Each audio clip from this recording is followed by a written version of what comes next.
আওয়ামী লীগের অপরাধ অনেক।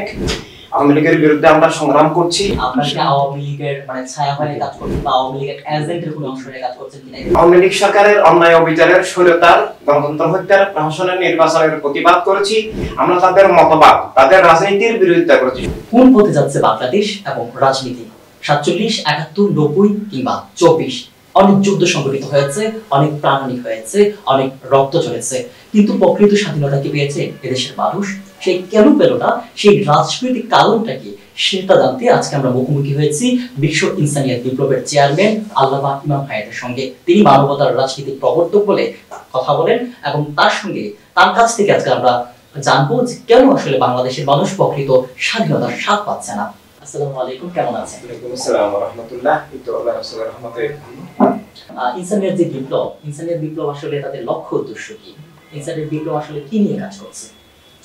ইনসানিয়াত বিপ্লব জীবনের সত্য নিয়ে কাজ করে, মানব জীবনকে নিয়ে কাজ করে, মিথ্যা বিচার, জুলুম, স্বৈরতা থেকে মানবতার মুক্তির লক্ষ্যে কাজ করে এবং মানব সত্তা বস্তুর ঊর্ধ্বে স্রষ্টার নামে স্রষ্টার আলোকে মানব সত্তার পুনরুজ্জীবন এবং এখন যে মানবতা বিরোধী অপরাজনীতি, সেখান থেকে মানবতার মুক্তির জন্য মানবতার রাজনীতির প্রবর্তন, এখন যে একক গোষ্ঠীর স্বৈরতান্ত্রিক রাষ্ট্র ব্যবস্থা, সেখান থেকে মুক্ত হয়ে মানবতার রাষ্ট্র এবং মানবতার দুনিয়া গড়ে তোলার লক্ষ্যেই ইনসানিয়াত বিপ্লব কাজ করে। আচ্ছা, মানবতার রাজনীতি বলতে আসলে কি বোঝাচ্ছেন সেটা যদি বলতেন। আমার একটা রাজনীতি যেটা সব মানুষের প্রতিনিধিত্বশীল, মানবতার রাজনীতির উৎস, সত্য এবং মানবতার উৎস আল্লাহ রাসূল সাল্লাল্লাহু আলাইহি ওয়াসাল্লাম, যেটা ধর্ম, জাতি, বর্ণ, মত, পদ নির্বিশেষে প্রতিটি মানুষের জীবনের আত্মমালিকানা, রাষ্ট্রীয় মালিকানা, অর্থাৎ প্রত্যেক মানুষ তার নিজের জীবনের আল্লাহ রাসূল প্রদত্ত মালিক, যার বিশেষ আদর্শ নিয়ে তিনি চলবেন, তার ধর্ম পথ নিয়ে তিনি চলবেন। তিনি স্রষ্টা প্রদত্ত, স্রষ্টা রাসূল প্রদত্ত ভাবে দুনিয়ার সব সম্পদের মালিক হবেন, আলো বাতাস মাটি পানির মতো। কেউ জীবনের উপরে অন্য কোনো অপশক্তির কর্তৃত্ব, আধিপত্য, অবৈধ প্রাধান্য থাকবে না। এভাবে মানব জীবনের বিকাশের জন্য মানবতার রাজনীতি অপরিহার্য ব্যাপার, অক্সিজেনের মতো বিষয়, যেটা ছাড়া মানব জীবন মুক্ত থাকে না, স্বাধীন থাকে না, অপশক্তির দাস হয়ে যায়। তাই মানবতার রাজনীতি এমন একটা রাজনীতি যেটা প্রতিটি মানুষের প্রতিনিধিত্বশীল, প্রতিটি মানুষের কল্যাণের জন্য এবং প্রতিটি মানুষের জীবনের অধিকার, রাষ্ট্রীয় অধিকার, বিশ্ব নাগরিকত্ব প্রতিষ্ঠার জন্য মানবতার রাজনীতি, যেটার বিপরীত হচ্ছে একক ধর্মের নামে, একক জাতিবাদের নামে একক গোষ্ঠীবাদী রাজনীতি। তো একক গোষ্ঠীবাদী রাজনীতির স্বৈরতন্ত্র থেকে মুক্ত করে প্রত্যেক মানুষের জীবনকে স্বাধীন করা, ধর্মকে স্বাধীন করা, রাষ্ট্রকে স্বাধীন করা, দুনিয়াকে মুক্ত স্বাধীন করার জন্যই মানবতার রাজনীতি। তাই মানবতার রাজনীতির কোনো বিকল্প নাই। মানবতার রাজনীতি ছাড়া মানব জীবন রুদ্ধ, মানব জীবন মিথ্যা বিচারের শিকার, মানব জীবন বন্দী। আমাদের দেশে যে ধর্মীয় রাজনৈতিক দলগুলি আছে, আসলে আপনার যে রাজনৈতিক দল আর তাদের যে বিশেষ করে উল্লেখযোগ্য কয়েকটি ধর্মীয় রাজনৈতিক দল আছে, আমি তাদের নাম না উল্লেখ করলাম, বাট তারা যে রাজনীতি করছে আর আপনার রাজনীতির সাথে আপনার দলে আসলে ধর্ম, মানবতা এই ব্যাপারগুলো আসলে উল্লেখ করা আছে এবং কি সেগুলো কোট করা আছে। তো এই বিষয়গুলো তাদের সাথে আসলে আপনার যে পার্থক্যটা বা এখানে কোনো সাংঘর্ষিক ব্যাপার আছে কিনা? জি, অবশ্যই সাংঘর্ষিক ব্যাপার আছে, সম্পূর্ণ বিপরীত বিষয়। কারণ হচ্ছে যে ধর্মের নামে রাজনীতি আর ধর্মের প্রকৃত রাজনীতিও ভিন্ন জিনিস, বিপরীত জিনিস।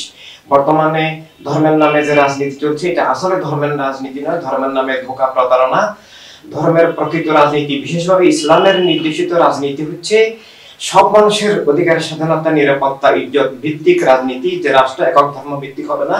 আল্লাহ তাআলা এবং আল্লাহ রাসূল সাল্লাল্লাহু আলাইহি ওয়াসাল্লাম ধর্মকে চাপিয়ে দিতে নিষেধ করেছেন, যে ধর্ম চাপিয়ে দেওয়ার বিষয় নয়। ধর্ম যদি সত্য হয় তাহলে সেটা জ্ঞানের মাধ্যমে মুক্ত স্বাধীন পরিবেশে আতঙ্ক মুক্তভাবে, চাপ মুক্তভাবে উপলব্ধির বিষয়। চাপিয়ে দিলে, ক্ষমতার বলে চাপিয়ে দিলে সেটা কৃত্রিম হয়ে যায়, সেটা ধর্ম হয় না। এবং এখন ধর্মকে চাপিয়ে দেওয়ার যে প্রবণতা, এটা জঙ্গিবাদ, এটা ধর্মের নামে সাম্প্রদায়িক অপরাজনীতি, এটা উগ্রবাদ, এটা ধর্মের শত্রু। এটা এক নম্বরে ধর্মের নামে রাজনীতি, রাজনৈতিক দল এবং ধর্মের নামে যে রাষ্ট্র, এটা প্রথমত ধর্ম ধ্বংসাত্মক, দ্বিতীয় রাষ্ট্র জবরদখল করে রাষ্ট্র ধ্বংসাত্মক, তৃতীয় হচ্ছে এটা মানুষের জীবনের অধিকার, স্বাধীনতাকে অস্বীকার করে, তাদের ক্ষমতাসীন দলের মতবাদকে, অন্যায় অবিচারকে, স্বৈরতাকে ধর্মের মুখোশে, ধর্মের নামে চালিয়ে দিয়ে ধর্মকে কলঙ্কিত করে এবং রাষ্ট্রকে মিথ্যা জুলুমের হাতিয়ার হিসেবে ব্যবহার করে। আর আমরা যে রাজনীতির কথা বলছি, এটা উৎস ধর্ম, ধর্মের মানবিক মূল্যবোধ, এটা আল্লাহ রাসূল সাল্লাল্লাহু আলাইহি ওয়াসাল্লাম দান করেছেন এবং বিভিন্ন ধর্মের প্রবর্তকরাও মানবতার পক্ষে কথা বলেছেন যে সৃষ্টির সবাই স্রষ্টার আরাধনা, সৃষ্টির কল্যাণে স্রষ্টার উপাসনা। এভাবে এখন যে ধর্মের নামে রাজনীতি, এটা খুন জুলুম অবিচার পাশবতা বর্বরতার রাজনীতি, এটা বাংলাদেশ সহ বিভিন্ন রাষ্ট্রে বিভিন্ন দেশে আমরা দেখতে পাচ্ছি। এটা ইসলামের নামে এবং অন্যান্য ধর্মের নামেও ধর্মের নামের অধর্মগুরুবাদী সম্প্রদায় পাশবিক রাজনীতি আছে।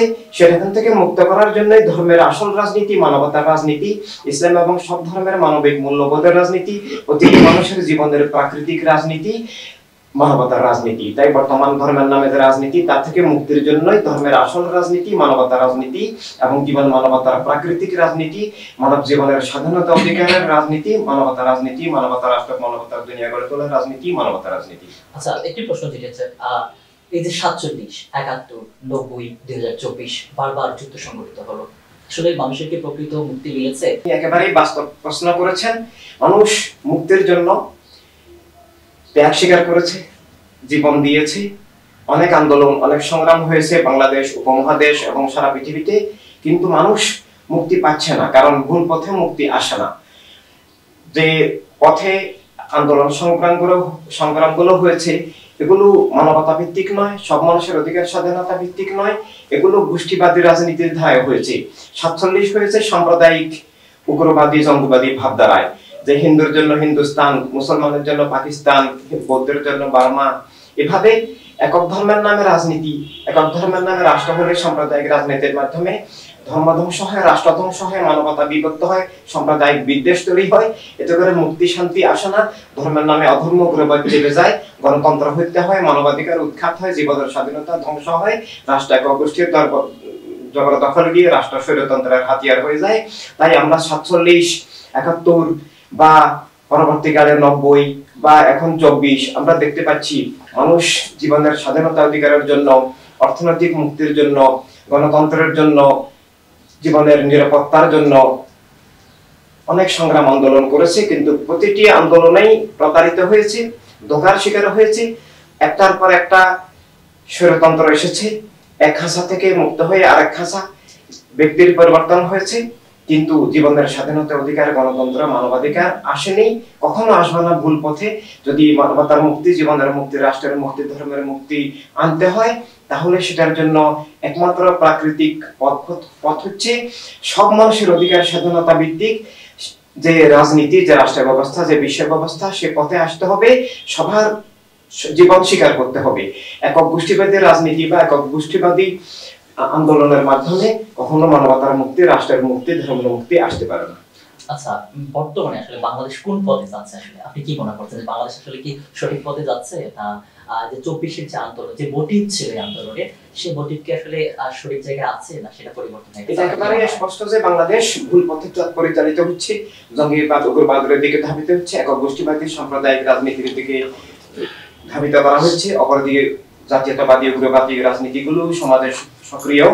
এখানে মানবতার রাজনীতি যদি না হয়, জনগণ যদি মানবতার রাজনীতি গ্রহণ না করে এবং উগ্রবাদী সাম্প্রদায়িক রাজনীতির থেকে মুক্তির জন্য মানবিক ঐক্য গড়ে না উঠে, অবশ্যই কখনো মুক্তি আসবে না।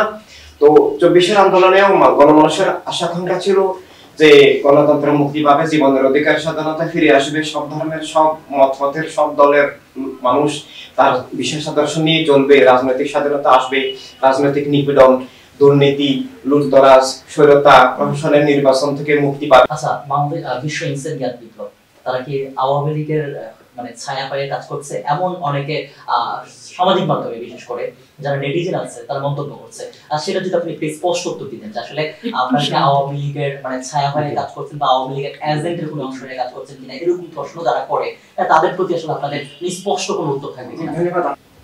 মানবতাকে রুদ্ধ করার জন্য, মানবতা রাজনীতি থেকে মানুষকে বিচ্ছিন্ন করে, বিভ্রান্ত করে গোষ্ঠীবাদী রাজনীতি, অপরাজনীতি, ধর্মের নামে অধর্ম উগ্রবাদী রাজনীতি এবং জাতীয়তাবাদী উগ্রবাদী রাজনীতি চাপিয়ে দেওয়ার জন্য, ধর্মকে, দেশকে, জীবনকে ধ্বংস করার জন্য, এগুলো স্বৈর রাজনীতির একটা চক্রান্ত, একটা মিথ্যা অপবাদ। আমরা চ্যালেঞ্জ করছি, বিন্দু মাত্র কোনো পরোক্ষ প্রমাণও দিতে পারবে না যে ইনসানিয়াত বিপ্লব কোন গোষ্ঠীবাদী রাজনীতির দালালি বা সমর্থন করেছে এবং ধর্মের নামে রাজনীতির অথবা জাতীয়তাবাদী রাজনীতির যে কোন রকমের মানে সমর্থন ইনসানিয়াত বিপ্লব করেছে তার কোনো প্রমাণ নাই। বরং আমরা আমাদের অস্তিত্বটাই হচ্ছে একক গোষ্ঠীবাদী রাজনীতির বিরুদ্ধে, বস্তুবাদী মতবাদের বিরুদ্ধে এবং ধর্মের নামে অধর্ম উগ্রবাদী রাজনীতির বিরুদ্ধে।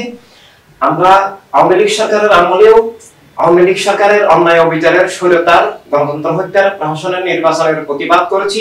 আমরা তাদের মতবাদ, তাদের রাজনীতির বিরোধিতা করেছি, শুধু দলের নয়। একই সাথে তাদের সরকারের যে অন্যায় অবিচার সবকিছুর বিরুদ্ধে আমরা প্রকাশ্যে অনেক সংগ্রাম করেছি।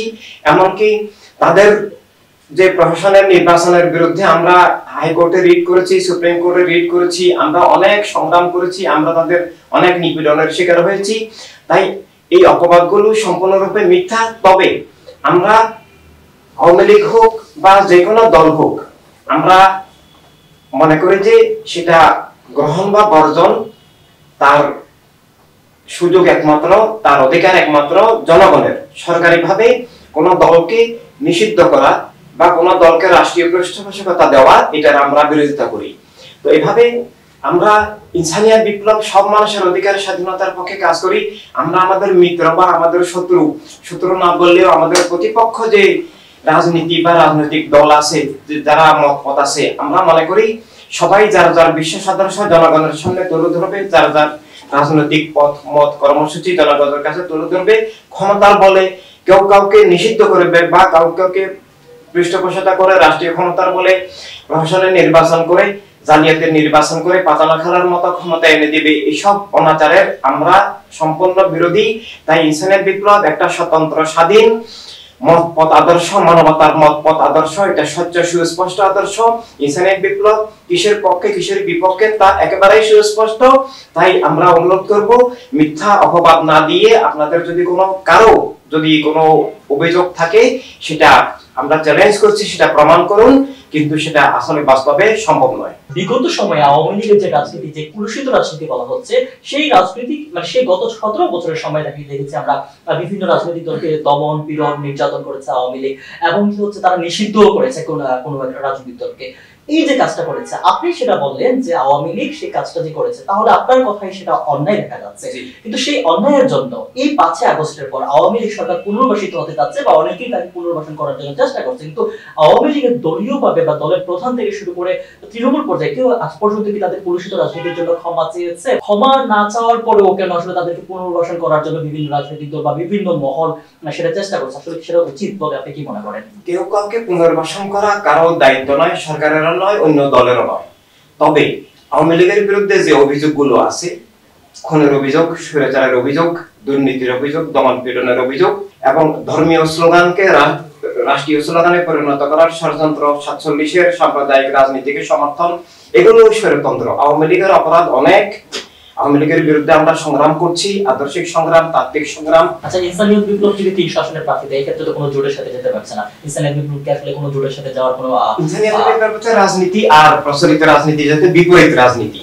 তাই যারা এক গোষ্ঠীর রাজনীতি, যারা মানবাধিকার স্বীকার করেন না, সব মানুষের অধিকার স্বীকার করেন না, যারা একক ধর্মের নামে বা একক জাতিবাদী রাজনীতি করেন, তাদের সাথে ইনসানিয়াতের রাজনীতিটা বিপরীত রাজনীতি, অতএব তাদের সাথে জোট হতে পারে না। তবে কেউ যদি স্বীকার করেন যে রাষ্ট্রের মালিক জনগণ, রাষ্ট্র একক ধর্ম, একক জাতি, একক গোত্রের নয়, এবং মানবতার রাজনীতি, মানবতার রাষ্ট্র সমর্থন করেন, যে সব মানুষের অধিকার স্বাধীনতা ভিত্তিক যে রাষ্ট্র, সেটা যদি স্বীকার করেন, তাহলে তাদের সাথে আমরা নির্বাচনী জোট করতে আগ্রহী থাকবো ইনশাআল্লাহ।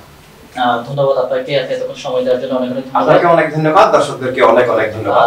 দর্শক, আমরা কথা বলছিলাম যে বিশ্ব ইনসানিয়াত বিপ্লবের প্রধান আল্লামা ইমাম হায়াতের সঙ্গে। তিনি বাংলাদেশের বর্তমান রাজনীতির প্রেক্ষাপট 47, 71, 90, 24 কেন প্রকৃত স্বাধীনতার স্বাদ পায়নি এদেশের সাধারণ মানুষ, সে নিয়ে কথা বলেছেন। যারা আমাদের সাথে এতক্ষণ ছিলেন, সবাই ভালো থাকবেন, সুস্থ থাকবেন, এই প্রত্যাশায় আজকের মতো বিদায় নিচ্ছি। আল্লাহ হাফেজ।